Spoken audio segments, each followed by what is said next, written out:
whatever you speak, you're dropping gold here. So, what practices and actions are key for your business to be successful? And uh, to elaborate on that, like if you didn't do that thing, that one thing, you won't get that result you have today. And I'm hoping to get something that is more tangible rather than like a quality, like a mindset stuff. So, anything you could share, that would be great.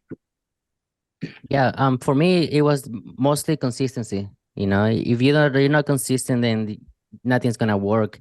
And work ethic. I mean, I had people that I was coaching back in 2021 in September. I was coaching like 4 people. So I did it for a whole month.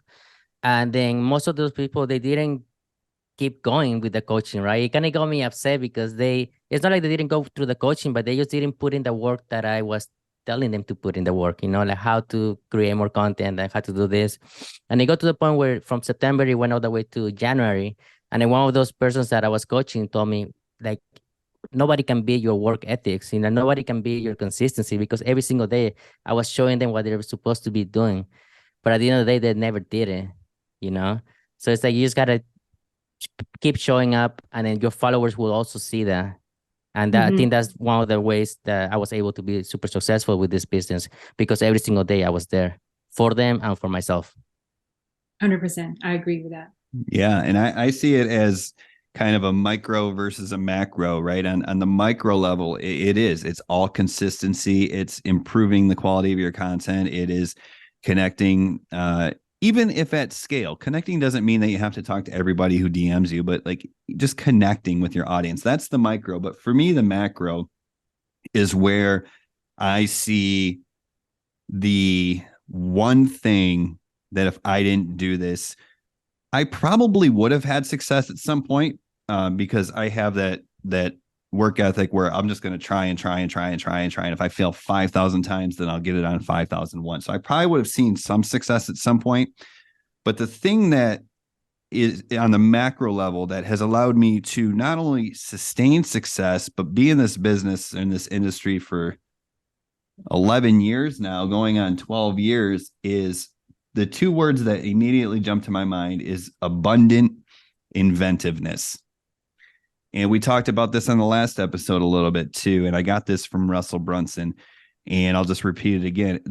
Your ability or the ability to create abundant inventiveness in yourself will determine the longevity of your time in this business. Because, if you do all the things that the blueprints say, if you build your funnel and you create your content and you start by getting reach first and then growth and then focus on building the relationships at scale and the community and all that stuff, you're going to see success. But there's going to come a time, whether it's 6 months in, 8 months in, a year and a half in, where people will get bored of you.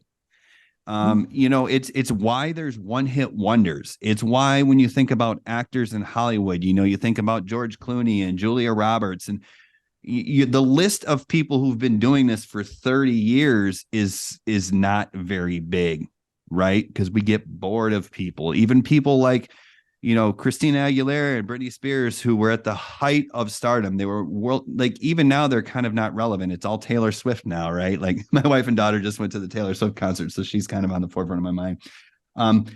So it's like if these mega stars lose the interest of their audience, what chance do we have as just ordinary folks, right? Well, our chance is the abundant inventiveness. That doesn't mean we have to promote a new product every 6 months. It's just like, how could we show a different angle, right? Like, okay, so maybe you're promoting with a content to bridge page to email list, and that works for a while, and then you see it to start to go down. Well, for example, right now, even though I have my own program, I'm doing on the side a little legendary marketer case study where I started a brand new Instagram account and seeing if I can get that up to my first $2,500 in commissions. Am I going to rely on the commissions from that new account? No. I mean, I'll take the money. Don't get me wrong, but I already said, don't spread yourself too thin on your content. But the reason I'm doing that is to re-engage my list of 60, 70, 80,000 people who've been with me for years, who some have bought, some have not. Some have been on the fence. And if I can just show them a new way, like, hey, watch, I'm going to prove to you this works, right? Or maybe it's creating a free course instead of an ebook. It's abundant inventiveness. It's a different angle. It's a different front door to the same. And I think that on the macro level is the biggest thing that has allowed me to sustain success, which I'm more proud of than any monetary dollar amount that I've ever made in a month, week, or day. Awesome. I really like that. So consistency and abundant inventiveness. In a way, those could be like the opposite of each other, because consistency, what I've noticed is that you just keep kind of posting the same content or in a different environment. But sometimes I look at the words of other like successful affiliates, it's almost the same. The wordings are the same. But then you got to be that consistent because it's still convert. But then you still have to think about a different angle and different way to produce that kind of content and different strategy to get your leads into buying customers, or even have your customer get the upsells. So those are really good goals you just dropped there. Thank you so much.